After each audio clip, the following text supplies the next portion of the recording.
Okay, so recently I was speaking to a physical therapy practice owner, super frustrated. And the reason they were frustrated is because they felt like they had enough deal flow coming in and enough active patients to be able to fill their schedule. And not just fill it, but they felt like they should be oversubscribed. When I pressed them a little bit, I said, well, what's your efficiency? What's your utilization? They said, well, that's the thing. We're only at about 72 to 76% full. Super frustrating. This happens to a lot of practice owners. They have all this deal flow coming in, but it's not translating over to a full schedule. So if you stick around on this video, I'll show you exactly how to identify your numbers to know, are you or are you not able to become oversubscribed, and then how to figure out where your constraint is, and then just ruthlessly fix it. So hi, my name is Dr. Robbie Woelkers, one of the co-owners and CEOs here at Rehab CEOs. Previously, I had 3 locations. I sold them back in 2021, 50% equity shares back to my partner. And now we run an 8-figure coaching and consulting business for physical therapy practice owners. So let's dive in. So this practice owner in particular, okay, he had 4 providers working inside of his practice. So we had 4 providers and we had 60 slots. So what that means is that each provider had about 60 opportunities to see patients on their schedule. So if we take 40 and 60, like 6, 12, 18, 24, we had 240 slots total. Okay. Now the kicker here is that they had 158 active patients currently, and they had 18 new patients. Okay. So this is all of their deal flow. So it's just like, well, how many active patients do you have right now to fill your schedule? And they said, well, we have 158 and we're getting about 18 new patients in on the schedule each and every week. So this is what they're averaging. Okay. So, and then ultimately where their concern is that they were only at about 76% utilization. Now, if you don't know what clinic efficiency is, that's totally fine. We'll define that here as arrivals. Okay. So how many arrivals are you guys getting per week? And then if you take that number there and you just simply divide it by how many slots you have. Okay. So for them to be at 76%, and they have 240 slots, essentially they're saying we had 182 arrivals and we had 240 slots. So if we take 182 minus 240, we have about like 58 missed opportunities on the schedule, which a missed opportunity is just simply openings divided by slots, just to make sure we're all on the same page there. Okay. So when we're seeing this, which makes sense, if they're at 58, and, let's just say they're averaging $115 per session, right? So 58 times 115, like there's an opportunity here that's $6,670 of potential of revenue that they're leaving on the table each and every week. There's 4.2 weeks in the month. So this is a $28K per month problem, right? So this is really important to understand, right? So if you have all of these staff members, not to mention you're paying these guys, but if you have all this staff and all this ability to see patients, right? When it translates over into money, we have a $28,000 a month problem, which is like a $240K, $260K a year issue. The other thing here is when we're not utilized and we're not seeing the patients that we're supposed to be seeing, we're missing out on opportunities to get a review. Well, first of all, we want to get a result, but we're not able to get a result. So that means we can't get a review. When we can't get a review, we can't get a referral. We can't get a referral. We can't get a return patient. And now all of a sudden we lose some of that compounding to be able to fill the clinics in the future. Okay. So that's the first thing that we wanted to do is we want to identify what kind of issue we have. The next thing is we're going to look at this number 240. Okay. And then a couple numbers I want to remember here, 158 and 18. So they're at 240. Okay. What we typically do with most of our clinics is how many active patients are you going to need in order to fill your schedule? Okay. And there's a couple different ways to figure that out. So the first thing that you want to be able to do is you take 240 here because they have 4 providers. Now, if you only have, 1 provider or 2 providers, or you have 15 providers, just use your own numbers and play along at home. So the first thing that we do is we take 240 and we can see patients once every other week, once a week, twice a week, or 3 times a week. Now, if we take 240 here and we do once every other week scheduling, we need 480 active patients in order to fill the schedule. Once a week, every patient coming in once a week would need 240. Twice a week would be 120. And then I know the math on this. That would be 80. Okay. I was looking at it. I was like 240 divided by 3. Okay. We got it. Okay. So when we're looking at this thing, what do we just figure it out? We just figured out based on the average visits per patient, how many active patients do we need to fill the schedule? Okay. So that is going to be the key. So let's look at the numbers here. So I like to take my team through this exercise, or like anytime like a physical therapy practice owner is struggling with their team, like buying in, especially on visit frequency, I typically say something like, okay, like when it comes to your administration, right, your front office, would they rather do intakes for 80 people or 480? And everybody laughs, right? Everybody laughs. And you say, okay, well, I'd rather do 3 times a week. Okay, great. Providers, right? Providers. Would you rather do 80 evals, right, split amongst you guys? So let's just say 20 a month.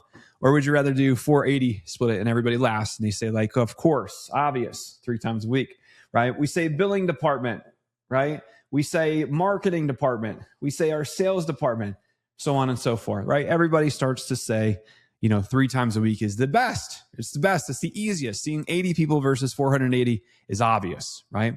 Now, the real question is, okay, right, money aside, right? So money aside, do patients get better results coming in 3 times a week, or do they get better results coming in once every other week, right? And everybody starts to kind of, and then they finally land on 3 times a week is what they all agree upon, which, by the way, the research does show that 3 times a week is significantly more beneficial than coming in once every other week. Okay. So when we're looking at this thing, right, we know that the sales department, the administrative, billing, providers, also marketing, and now patients, right? We're in agreement that patients will actually get better results coming in 3 times a week. Now, the problem with that is we have to understand this thing called the law of averages. Now, the law of averages, right, simply states that not every single one of our patients is going to come in 3 times a week. Probably not even going to come in twice a week, right? So when we're looking at this thing, we can get rid of this number, and we're hopefully going to be able to get rid of this number. By the way, and this isn't me really throwing shade, but this is a lot of times why our women's health clinics, and this is a lot of times why our cash clinics that come into the program have a hard time scaling, is because they're seeing patients once every other week because they sell a package of 6 or 10. They're like, let's spread this thing out. And then all of a sudden, like, people don't actually believe that that's going to help them to get better. They stop coming in. They have these wasted visits. And then ultimately, it's like you need 480 active patients to fill 4 providers. That's a lot. Okay. Hopefully you guys can see the difference there. Now, when we're looking at this thing, remember the goal here is how do we figure out what do I need to become oversubscribed? So when we're looking at these numbers, we basically have 1 or 2 as our opportunity. Now, there was a really nice research article that was done a couple years back where they were looking at drop-offs in a clinic. And they basically said that there's 3 reasons why patients will drop off the schedule. There's 3 total. Number 1 is going to be greater than 3 comorbidities. Okay. So if there's greater than 3 comorbidities that you guys see on intake forms, there's a high indicator that this patient's probably going to drop off somewhere in the early part of their plan of care. Number 2 is going to be back-to-back no-shows and cancellations. So there's either going to be one of 4 options. There's a no-show, there's a no-show cancel, there's a cancel, or there's a cancel no-show. That's kind of how that works, right? So when we're looking at this thing, it's just like, as soon as you see a no-show or cancel, you have to ruthlessly get this person back in for their next session. Because what typically happens here that people aren't aware of is they come in for visit number 1, 2, and then they go ahead and cancel for number 3. They come back in for 3 and 4. They cancel again for 5, and then they are off the schedule. So typically when you see this back-to-back, there's a 68% chance that they are never going to come back into or back onto the schedule, which is really frustrating, right? All the work that you guys did just for us to lose them a couple sessions along the way. Now, finally, the last one and the most important one for this example is that patients who have greater than 7 days between appointments is one of the number 1 indicators for dropping off the schedule. So if we're looking at this, going back to our sheet here, right, we have 240 active patients. If patients are being seen for greater than 1 visit, there's a really high, in the study, it was about 68%. There's a 68% chance that they are going to drop off their plan of care. Okay. So hopefully by looking at that, we want to exclude number 1 as well. So we're not seeing people 3 times a week, right? Law of averages. Hopefully you guys understand we're not seeing people once every other. And then, we're kind of getting rid of the once. So what does that leave us with? The sweet spot here is if we can see all of our patients at minimal twice a week, we are in a really nice position here. Okay, so what did we just figure out here? We figured out that we would need 120 active patients in order to fill 4 providers. Awesome. Okay, awesome. Now, something that you can do here, some simple math for those that are keeping score at home, right? We need 120. We just go ahead and divide that by 4. So that means that each person would need about 30 active patients in order to fill the schedule. Now, the goal here is to figure out how many active patients will we need in order to be oversubscribed. Great question. Okay. So all we would do here is 4, right? That's to fill 4 providers. But in order to be oversubscribed, I like to have enough active patients to fill the next provider up, right? So if we're kind of looking at a ladder here, and it's just like we got 2 providers, 3 providers, 4. In order to fill 4 providers, I need 120. In order to be oversubscribed to hire the next person, I would need 150. Well, how did I get that? Well, 120 plus 30 equals 150. So in order to be oversubscribed, we found that this practice owner would need 150 active patients in order to fill their schedule. Super simple, right? So super simple. Now, when you're looking at that, you're like, oh, well, no duh, they have 150. Herein lied the problem. Interesting, okay? Really interesting. So this individual had, if we go back to our example here, and I'm going to scroll up. Yeah, they had 156. Great. Okay.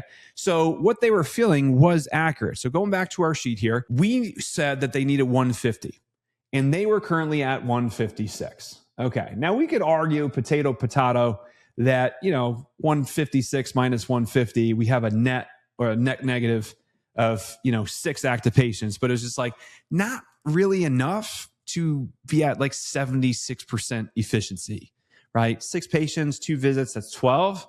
We're short 58. It's a big difference here. So where's the disconnect? What's the problem? So we had them simply go through an exercise. It's called active patient reporting. And the active patient reporting basically looks at all of your active patients and we want to bucket them. Okay. So what we want to do here with our active patients is I said, well, you have 150, but how do we know that that number is accurate? So I wanted them to do a simple exercise called active patient reporting. Okay. And when we're doing active patient reporting, we are looking for all of our patients because, in this example, they have 150 and we want to review all 150 patients and we want to see who has a full plan of care, which by the way, my definition of a full plan of care is they have their frequency and their duration, right? So we'll just put FREQ and their duration booked out, right? So we call that like pre-booking. They're booking out all of their appointments there, all of their frequency, which is like twice a week scheduling, and they have 4 times a week or 4 weeks they should be coming in. So they have 2 times a week for 4 weeks booked out. They have 8 sessions on the schedule. That is what we mean by a full plan of care. Now, the next bucket here that we had them go through is something called a partial plan of care. Okay, so there's partial plan of cares. And what partial plan of cares look like is typically there's going to be some issue with frequency, right? So maybe they're supposed to be coming in 3 times a week, but they're only coming in once. And then there's some issues with duration, okay? So typically, maybe they're only scheduled for 1 week, but they should be scheduled out for 4. So usually we have a frequency issue, we have a duration issue, and then hopefully we don't have a frequency and duration issue. But it does happen, right? So first we want to look at who's all the patient that have a full plan of care, who's the ones that have partial plan of care, right? They're kind of engaged, but they're half in, they're half out. So, right, which is obviously someone who's kind of coming to the clinic and for their visits to get them to come a little bit more often as prescribed makes a lot of sense, right? So we want to kind of figure out who is in this bucket. And then the next bucket here is we wanted to look at, they're kind of dropping off, but they still at least got 1 visit scheduled, right? So who's in the 1 visit schedules, right? So all they have is like the next visit scheduled and that's it, right? Good indicator that they're probably going to come off the schedule. And then who has no visits, right? So no plan of care, right? Nothing booked out. So we had them go through this exercise, which is really cool. So then ultimately, and I'll walk you guys through it in a second. I don't want to leave you hanging here. What do you do for each bucket? But ultimately, we had them go through this exercise, and here was the interesting part. Okay, so here's this owner thought they were oversubscribed, right? They should have enough to fill 5 providers, let alone 4. And when we had them go through active patient reporting, something really interesting happened. So they went through frequency, they went through plan of care, they went through the 1 visit, no visits. Okay. Now, before I give you the number, I'll just kind of break down what we do. So with frequency and duration, these individuals here are good to go. We just want to make sure that they're pre-booking out their plan of care specifically to the next milestone, which is going to be either the progress summary or potential discharge. Okay. So we want to let them know what is going to be the next step. We don't want them to play any, kind of guessing game here. Right. So then what's going to happen is we get into this next bucket, this next group of individuals, which is going to be like our partial plan of cares. Okay. So these individuals, what we want to do is something called re-enrollment. Right. So we're going to re-enroll these people, and it's called a re-enrollment week.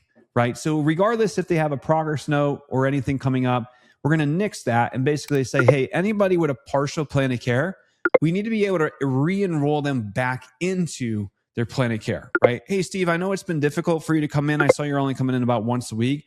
This prescription says about 3 times a week, right? So in order for us to hit your goal, which is in order to do that in X amount of time, I need to be able to see you for blank and blank. Right. So we're going to re-enroll people back into their plan of care. Now, some people, right, are either going to, go back into a full plan of care. And then some people will stay where they're at, which is, fine. It is what it is. Or some people will regress and actually go into these other ones. But we're trying to clean up low-hanging fruit, right? Partial plan of cares. Then individuals with 1 visit, what we typically did for these individuals is we went ahead and changed the color on the schedule so people know that this is their last visit, and the provider would know that we would have to kind of do a progress summary or kind of like a mock eval again to get them back into their plan of care. Are we getting serious, not curious?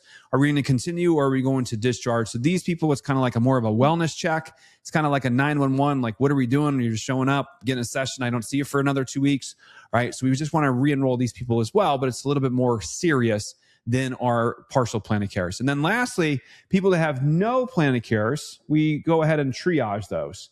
So what I had this owner do is they went ahead and set up kind of like a little bit of a triage. And we know that individuals that are between 0 and 7 days since their last appointment, 7 and 14, 14 and 21, right? 21 and 28, and then 28 days plus. Okay. So any individual that hasn't been in the clinic for 21 to 28 days, we go ahead and call that patient. We give them an option to come back in, or we just get something called closure, right? And we go ahead and just let them know that we're going to discharge them from the schedule, explain to them what would happen if they were to come back in. The next thing that we want to do here is look at the middle portion, right? This is kind of like your 911, right? These individuals here are between 7 to 21 days, right? We said anything greater than 7 days, there's a chance of dropping off the schedule. So this is where we are going to do wellness checks. Okay. This is where we're going to do this thing called wellness checks. Okay. So wellness checks are when we reach out to the patient. We want to be like, good news. Okay. Good news. I noticed that you still have 4 visits left on your plan of care. Let's go ahead and get those scheduled. Hey, good news. We were just talking to your doctor and they said, right? Hey, good news. We just got your authorization back and you have 4 more visits on your auth. So let's go ahead and get those scheduled. Great. Right. So there's a wellness check. Now they might say like, I'm not interested. And then we go ahead and just, discharge them and provide that closure. But most of these people, we could bring them back into the schedule. Okay. Remember, the goal here isn't just squeeze visits out of people. The goal here is to get people to a progress note and then to graduation so they get a result. And if they get a result, then you might get a review, a referral, and a return in the future. So we want that closure. And then finally here, the individuals here that were between 0 and 7 days, we are just going to call those people specifically to be able to book their next appointment, right? We're just assuming that they, hey, for whatever reason, hey, last time you were in, we weren't able to get you scheduled for whatever reason. So let's go ahead and get you back in on the schedule. So this is where we want to make sure that this group here, right, we are ruthlessly getting them back on the schedule as quickly as possible. So as we clean up this person's list, okay, so here's an owner. They thought they were supposed to be oversubscribed in full, right? When they clean up their list, they went from, which is really interesting, they went from 152 active patients down to 106. Okay. And remember, they needed 120 in order to fill 4, and they needed 150 to be oversubscribed. So here's an owner, right, that needs 120 to fill their schedule. They actually had all this kind of, I don't want to say dead weight, but it was like dead weight kind of hanging out, because once they successfully or unsuccessfully discharged, they were able to go from 152 down to 106.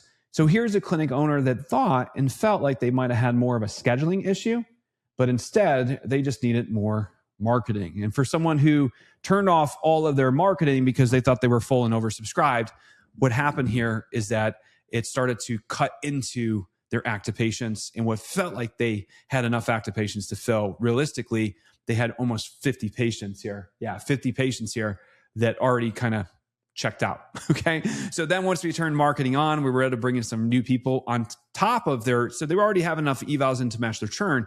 They didn't have enough evals coming in to get full. Okay. So once we turned marketing back on, they were able to fill up their schedules here. And now we're got systems in place to be able to pre-book, get people the progress summary, and then get people to graduation. Okay. So run this with your numbers and be able to see, like, do we have enough, right? And then what you're going to do here as a simple exercise, let's just say you have the 4 providers here and you need 120 active patients in order to fill.